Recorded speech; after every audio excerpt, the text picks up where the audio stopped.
আসসালামু আলাইকুম প্রিয় ছাত্রছাত্রীরা, আজকে আমরা ক্লাস শুরু করছি অটোনমিক নার্ভাস সিস্টেমের sympathomimetic or adrenergic drugs. Adrenergic drugs or sympathomimetic drug, that is the drugs that acts like sympathomimetic sympathomimetic, that is adrenergic neurotransmitter এর মতো, mimic, that is alike, এর মতো adrenergic neurotransmitter এর মতো যে ড্রাগগুলো কাজ করে তাদেরকে আমরা বলছি sympathomimetic drugs, তাই তো? আচ্ছা, ফার্স্ট অফ অল আমরা ড্রাগগুলোকে ক্লাসিফাই করে নিয়েছি in so many ways, because এটা একটা রিটেন কোয়েশ্চেন থাকে, classify the sympathomimetic or adrenergic drugs. এখন এটা ডিপেন্ড করবে নাম্বারের উপর, যে আমার এটা কতটুকু যাচ্ছে। যদি classify sympathomimetic agents or adrenergic drugs আসলো, তাহলে আমি কতটুকু লিখবো, এটা আমার ডিপেন্ড করবে কত নাম্বার আছে ওই কোয়েশ্চেনটাতে। তাহলে আমি সবটাই জেনে রাখবো, কারণ আমার যদি চাই যে on the basis of receptor specificity বা চাইলে on the basis of clinical use, তাহলে এই জন্য আমি সবগুলো যতভাবে ক্লাসিফাই করা যায় ড্রাগগুলো মোটামুটি চেষ্টা করেছি বোর্ডে এভাবে লেখার। তো আমার খুব ইচ্ছা ছিল এই লকডাউন অবস্থায় একটা বড় বোর্ডের মধ্যে ক্লাস নেব, কিন্তু কোথাও দোকানপাট খোলা পাচ্ছিলাম না। যাই হোক, লাকিলি আজকে দোকান খোলা পাওয়াতে আমি পেয়ে গিয়েছি। তো আমাদের হচ্ছে অ্যাকর্ডিং, প্রথমে আমরা ক্লাসিফাই করে নিয়েছি কি according to mode of action. Summer directly acting মানে স্টুডেন্টরা জানে that binds with the receptor. আচ্ছা, ইনডিরেক্টলি অ্যাক্টিং তার মানে কি রিসেপ্টরের সাথে বাইন্ড হবে না, মিক্সড অ্যাক্টিং, এটা কি দুটোভাবেই কাজ করতে পারে। তাহলে according to their mode of action we have classified the drugs, that is directly acting, indirectly acting and mixed acting. তাহলে ডিরেক্টলি অ্যাক্টিং যে ড্রাগগুলো রিসেপ্টরের সাথে বাইন্ড হয়, সেই ড্রাগগুলো আবার এরকম হতে পারে যে কিছু আছে কি ওয়ান রিসেপ্টরের সাথে বাইন্ড করে, তাদেরকে আমরা কি বলি সিলেক্টিভ। আবার কিছু আছে যারা মোর দ্যান ওয়ান রিসেপ্টরের সাথে বাইন্ড করে, তাদেরকে আমরা বলি কি নন সিলেক্টিভ। আচ্ছা, তাহলে ডিরেক্টলি অ্যাক্টিং ড্রাগ আমরা বলছি যে সাম আর সিলেক্টিভ, সাম আর নন সিলেক্টিভ, তাই তো? আচ্ছা, তাহলে এখন এই সিলেক্টিভ যে ড্রাগগুলো, সেইগুলোর মধ্যে কি কি আছে সিলেক্টিভ, যেমন phenylephrine, that binds with alpha 1 receptor. তারপর clonidine, that is alpha 2 agonist. Dobutamine, that is beta 1 agonist salbutamol. তাহলে এগুলো হলো এই সিলেক্টিভ, দ্যাট ইজ আমরা কি বলছি ফিনাইলেফ্রিন,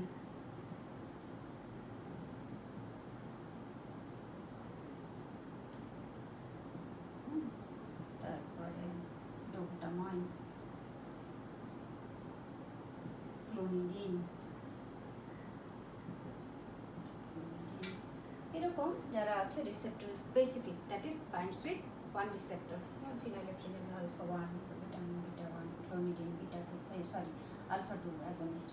তাহলে এরকম আমরা বলছি যে ডিরেক্টলি অ্যাক্টিং ড্রাগ কিছু আছে সিলেক্টিভ, কিছু আছে নন সিলেক্টিভ।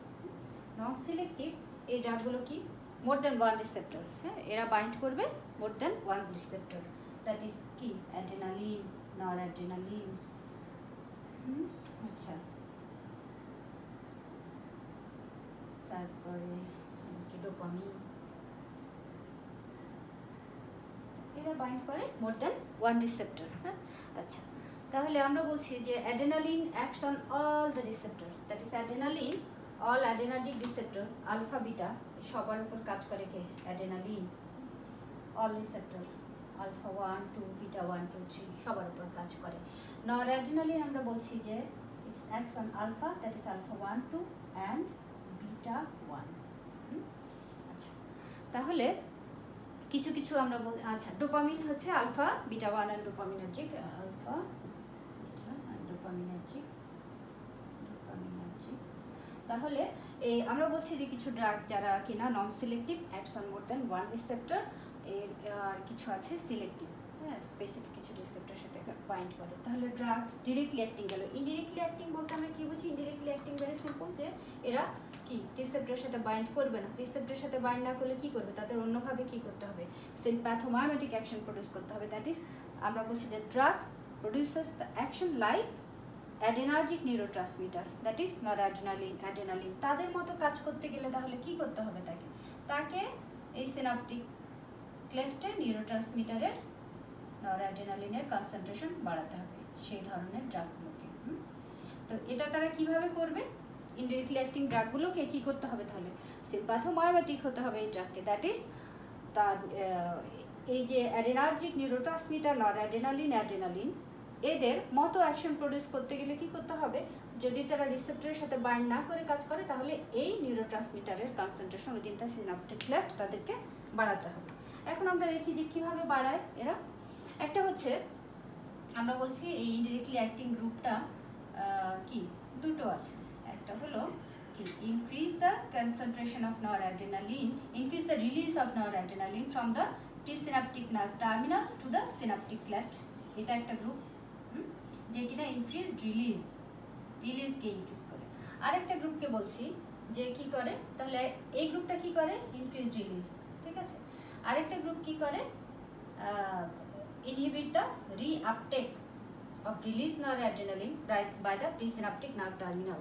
তাহলে presynaptic nerve terminal A released noradrenaline 70 to 80% আমরা জানি according to the fate of কি neurotransmitter আমরা জানি some portion diffuse out, some portion reuptaken by the nerve ending and some portion metabolized by the enzyme catecholomethyltransferase and monoamino oxidase. The fate of the adrenergic neurotransmitter আমরা পড়েছি তিনটা ফেট। হ্যাঁ, তাহলে এখানে এই যে ফেট যে 70 to 80% of the released neurotransmitter is reuptaken by the presynaptic nerve terminal, এইটাকে তারা প্রিভেন্ট করবে। তাহলে কি হবে? 70 to 80% যদি এখানে রিআপটেক হতে না পারে, দ্যাট ইজ আপটেক 1, হ্যাঁ, এই আপটেক 1 যদি তারা বন্ধ করতে পারে, ইনহিবিট দ্য আপটেক, তাহলে পরে কি হলো? এখানে সিনাপটিক ক্লেফটে নরঅ্যাড্রেনালিনের কনসেন্ট্রেশন বাড়বে। তাহলে এভাবে হলো ইনডিরেক্টলি অ্যাক্টিং ড্রাগগুলোর কাজ। যেমন ইনক্রিজ রিলিজ অফ নরঅ্যাড্রেনালিন এই গ্রুপের ড্রাগ যদি আমরা বলি তাহলে ইনডিরেক্টলি অ্যাক্টিং এর যেমন ইফিড্রিন, অ্যামফিটামিন, টাইরামিন এরা কি করে? Increase release. তাহলে আমরা বলতে পারি যে এই গ্রুপে কারা আছে? এই গ্রুপে আছে ইফিড্রিন, এই গ্রুপে আছে অ্যামফিটামিন, এই গ্রুপে আছে টাইরামিন। আচ্ছা, তারপরে আমরা বলছি যে যারা কিনা আপটেক 1 কে ইনহিবিট করে, that is reuptaken by the nerve ending, একে ইনহিবিট করে। এরা কারা আছে? আগের ক্লাসে আমরা বলেছি যে এরা কি tricyclic antidepressant, that is nortriptyline, imipramine, desipramine, এগুলো হচ্ছে ট্রাইসাইক্লিক অ্যান্টিডিপ্রেসেন্ট। তারপরে cocaine maybe in this group, ouabain. তাহলে এই যে এরা হলো কি আপটেক 1 কে প্রিভেন্ট করে। হ্যাঁ, এই গেল আমাদের ডিরেক্টলি অ্যাক্টিং এবং ইনডিরেক্টলি অ্যাক্টিং ড্রাগ। এখন মিক্সড অ্যাক্টিং বলা হচ্ছে যে কিছু আছে mixed acting drug, that is তার নামই বলে দিচ্ছে কি মিক্সড অ্যাক্টিং মানে তার ডিরেক্ট অ্যাকশনও আছে, ইনডিরেক্ট অ্যাকশনও আছে। যেমন এই মিক্সড অ্যাক্টিং ড্রাগ হলো ইফিড্রিন, আমরা এক্সাম্পল যেটা বলি দ্যাট ইজ ইফিড্রিন। আচ্ছা, তাহলে ইফিড্রিনকে আমরা আগে কি বললাম? ইফিড্রিনকে আমরা বললাম যে increase release of noradrenaline from the presynaptic nerve terminal. এই গ্রুপের এক্সাম্পলে আমরা ইফিড্রিনকে পেয়েছি, তাই তো? আচ্ছা, তাহলে আবার আমরা বলছি এটা মিক্সড অ্যাক্টিং, তার মানে তার ইনডিরেক্ট অ্যাকশন তো আমরা পেয়ে গেলাম। এখন ডিরেক্ট অ্যাকশনটা কি? Ephedrine also binds with the beta 2 receptor of the lungs and produces bronchodilation. তাহলে ইফিড্রিন এখানে রিলিজও বাড়াবে আর এটা ইফিড্রিন কি করতে পারে? ব্রঙ্কোডাইলেশন। এই জন্য ইফিড্রিনের একটা ব্রঙ্কোডাইলেটরি ইফেক্ট আমরা পাই ফার্মাকোলজিতে, যার কারণে it was used in bronchial asthma, যে ব্রঙ্কিয়াল এটা হলো পার্শিয়ালি তার ডিরেক্ট অ্যাকশন বিটা ইফেক্ট। হ্যাঁ, তো সেইটার জন্য ডিরেক্ট অ্যাকশনের জন্য ব্রঙ্কিয়াল অ্যাজমাতে এই ড্রাগ, মানে ব্রঙ্কিয়াল অ্যাজমা ড্রাগের হেডিংয়ে আমরা ইফিড্রিনকে একবার পাবো। হ্যাঁ, আমরা এই ধরনের ড্রাগকে সিএনএস ইফেক্ট যাদের আছে সেই ধরনের ড্রাগকে আমরা অ্যাভয়েড করি, because better and safer drugs are available, হ্যাঁ, ফর দ্য ডিজিজ। কিন্তু কী কারণে ইফিড্রিন ব্রঙ্কোডাইলেশন প্রডিউস করতে পারে এটা একটা কোয়েশ্চেন। হ্যাঁ, এই জন্য আমরা এই ওরিয়েন্টেড কথাগুলো একটু বলবো। আচ্ছা, তারপরে we are discussing the classification of the sympathomimetic or adrenergic drugs. First, we have classified the drugs according to the mode of action. Some are directly acting, some are indirectly acting, and some are mixed acting. Now, on the basis of chemical structure, তাহলে এই সিম্পাথোমাইমেটিক আর adrenergic ড্রাগগুলোর chemical structure আমরা আগের ক্লাসেই বলেছি যে ক্যাটাকোলামাইন্স, হ্যাঁ। তাহলে কিছু থাকবে ক্যাটাকোল নিউক্লিয়াস, দ্যাট ইজ একটা benzene ring with aliphatic side chain. তাহলে এরকম ক্যাটাকোলামাইন স্ট্রাকচারের যেগুলো থাকে, that is adrenaline, noradrenaline, dopamine, এগুলো কিছু ন্যাচারাল আছে, কিছু সিনথেটিক, যেমন হচ্ছে আইসোপ্রেনালিন, ডোপামিন। তাহলে এগুলো হলো ক্যাটাকোলামাইন, তাই তো। এর বাইরে এই স্ট্রাকচার যাদের নাই তাদেরকে আমরা কি বলছি? নন ক্যাটাকোলামাইন। যেমন এই যে ephedrine, amphetamine, tyramine, cocaine, ouabain, tricyclic antidepressant, এগুলোকে আমরা কি বলছি? নন ক্যাটাকোলামাইন, অর্থাৎ এদের এই স্ট্রাকচারটা থাকে না। ক্যাটাকোলামাইন আমরা তাদেরকে বলি যাদের এই স্ট্রাকচারটা থাকে, এবং তাদেরকে আমরা বলছি নন ক্যাটাকোলামাইন যাদের এই স্ট্রাকচার থাকে না। গেল।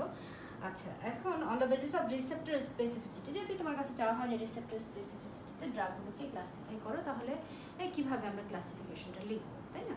আচ্ছা, তাহলে বলা হচ্ছে যে কিছু ড্রাগ আলফা অ্যাগনিস্ট, হ্যাঁ, কিছু ড্রাগ কি বিটা অ্যাগনিস্ট। আলফা অ্যাগনিস্ট মানে এটা কি শুধুমাত্র আলফা রিসেপ্টরকে অ্যাগনিজমের মাধ্যমে অ্যাগনিজম করে, দ্যাট ইজ ফিনাইলেফ্রিন, ক্লোনিডিন, হ্যাঁ, তারপরে কি মিটোড্রিন, এরকম কিছু ড্রাগ আছে। তারপর বিটা অ্যাগনিস্ট মানে আছে আমাদের কি ডোবুটামাইন, সালবুটামল, এরা হলো beta agonist. Both alpha beta agonist, that is adrenaline, noradrenaline. এইভাবেও আমরা on the basis of receptor specificity ড্রাগগুলোকে আমরা ভাগ করতে পারি। এখন আমি বলেছি কি on the basis of clinical use, আমার মনে হয় যে এটা স্টুডেন্টদের একটু ক্লিনিক্যাল ইউজের উপর বেসিস করে আমরা ক্লাসিফিকেশন না চাই, at least what are the use of this group of drug, that is sympathomimetic drug and adrenergic ড্রাগের আমি যদি ক্লিনিক্যাল ইউজগুলো মনে রাখতে চাই, তাহলে আগে আমার জানতে হবে কি? প্রথমেই জানতে হবে আমার রিসেপ্টরের location, and on stimulation of this receptor what are the pharmacological effect produced. তাহলে আমাকে একটা জিনিস বুঝতে হবে যে আমি ক্লিনিক্যাল ইউজ ড্রাগের বোঝার আগেই আমাকে রিসেপ্টর বুঝতে হবে, রিসেপ্টরের লোকেশন বুঝতে হবে, এবং ওই রিসেপ্টরের স্পেসিফিক অ্যাকশন বুঝতে গেলে আমার কি ফার্মাকোডিনামিক এইটা বোঝা উচিত। তো আমরা ফার্মাকোডিনামিক আমরা ডিটেলস আলোচনা করব কখন? জেনারেল প্রিন্সিপালস অফ ফার্মাকোলজি ক্লাসে। যাদের এখন কিছুটা সমস্যা হবে, যাদের এই রিসেপ্টর সম্বন্ধে ক্লাসটা ভালো করে নাই বা যারা বুঝতে পারছে না, আমি আশা করছি যে যখন ডিনামিক্সের ক্লাস আমরা করব তখন ব্যাপারগুলো ক্লিয়ার হয়ে যাবে। আপাতত যেহেতু এক্সামিনি ব্যাচের জন্য এক্সামিনি ব্যাচকেই গুরুত্ব দিয়ে ক্লাসটা আসলে সাজানো, এই জন্য আমরা দ্রুত বলে যাব আগে এই কথাগুলো। আচ্ছা, on the basis of clinical use, তাহলে আমরা বলছি যে কার্ডিয়াক রিসার্সিটর একটা গ্রুপ আছে, হ্যাঁ। তাহলে যেমন অ্যাড্রেনালিন, আইসোপ্রেনালিন, ডোবুটামিন, এগুলো হলো কি কার্ডিয়াক রিসার্সিটর, হ্যাঁ। তাহলে একটা গ্রুপকে আমরা বললাম কি কার্ডিয়াক রিসার্সিটর। আচ্ছা, তারপরে বলছি আমরা ব্রঙ্কোডাইলেটর একটা গ্রুপ আছে, very very important, that is salbutamol, terbutaline. আমরা ব্রঙ্কিয়াল আজমা চ্যাপ্টারে এই অ্যাড্রেনার্জিক এই গ্রুপের ড্রাগগুলো, দ্যাট ইজ সিম্পাথোমাইমেটিক এই এজেন্টগুলো পাই, হ্যাঁ, দ্যাট ইজ সালবুটামল, টার্বোটালিন, সালমেটেরল। আচ্ছা, কিছু আছে সিএনএস স্টিমুলেটর, ইফিড্রিন, অ্যামফিটামিন, এটা হলো সিএনএস স্টিমুলান্ট। নেজাল ডিকনজেস্টেন্ট যেমন ফিনালিফ্রিন, জাইলোমেটাজোলিন, অক্সিমেটাজোলিন, এটা হলো নেজাল ডিকনজেস্টেন্ট। এবং ইউটেরাইন রিল্যাক্সেন্ট, দ্যাট ইজ কি রিটোড্রিন, টার্বোটালিন, এটা হলো ইউটেরাইন রিল্যাক্সেন্ট, দ্যাট ইজ আমরা যেটা বলি কি টোকোলাইটিক এজেন্টস, মানে টোকোলাইটিক এজেন্ট আমরা তাদেরকে বলি দ্যাট এজেন্টস কি relaxes the uterine smooth muscles, তাদেরকে আমরা বলি টোকোলাইটিক এজেন্টস। তাহলে এই গ্রুপের ড্রাগ সিম্পাথোমাইমেটিক এজেন্ট গ্রুপের আমরা পাই ritodrine, terbutaline, salbutamol, they are tocolytic agents, that is uterine relaxant that used in case of threatened abortion, premature contraction. তাহলে এই সমস্ত ক্ষেত্রে আবার আচ্ছা, এই তাহলে on the basis of clinical use আমরা যদি ড্রাগগুলোকে বলতে চাই তাহলে এইভাবে আমরা বলতে পারি, হ্যাঁ। আচ্ছা, এখন আমরা স্পেসিফিক ড্রাগ নিয়ে আলোচনা। স্পেসিফিক ড্রাগ অ্যাকচুয়ালি না, আমরা যদি ড্রাগগুলোর একটু ক্লিনিক্যাল ইফেক্টগুলো দেখি, হ্যাঁ, the effect of adrenaline or adrenaline, isoprenalin on cardiovascular system. তাহলে সিস্টেমের উপর একটা ইফেক্ট এবং মেটাবলিজমের উপর এই সিম্পাথোমাইমেটিক এজেন্টগুলোর কী ইফেক্ট আছে সেগুলো যদি আমরা একটু আলোচনা করি তাহলে মনে হয় ভালো হয়। তো ইফেক্ট আসলে কি, মানে আমরা বলতে চাচ্ছি যে সরি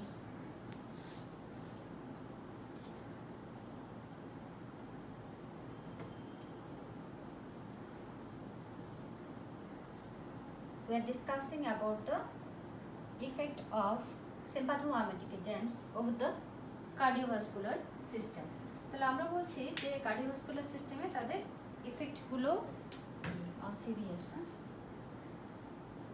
সিভিএস এর উপরে আমি যদি এখন আমি অ্যাড্রেনালিন অ্যাপ্লাই করলাম,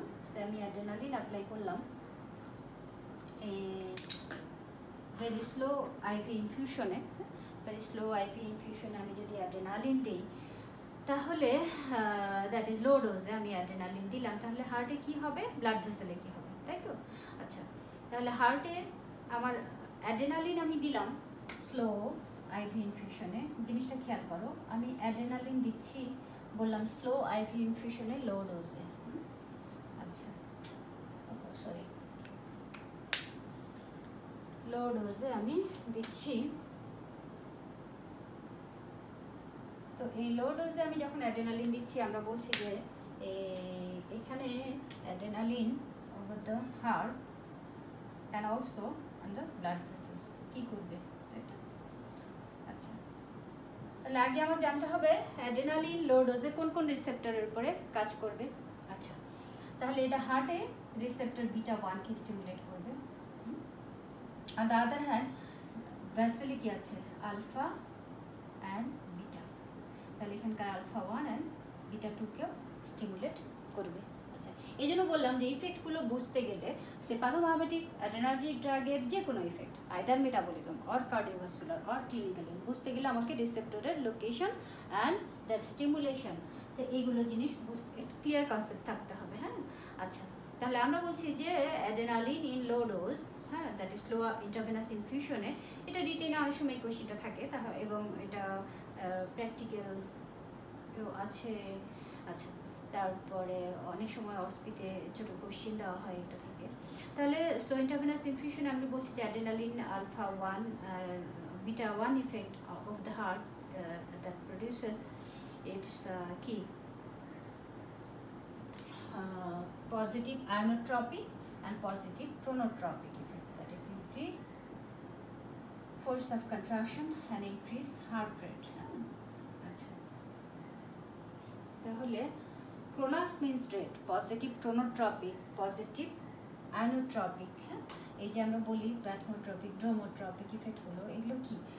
তাহলে এটা হলো increase heart rate and increase force of contraction, তাহলে acting on which receptor, that is beta 1, তাহলে লো ডোজে এটা বিটা 1কে স্টিমুলেট করবে অ্যান্ড প্রডিউসেস দিস ইফেক্ট, এবং লো ডোজে সেটা কি করবে, ব্লাড ভেসেলের আলফা 1 অ্যান্ড বিটা 2, তাহলে slight rise of the systolic blood pressure.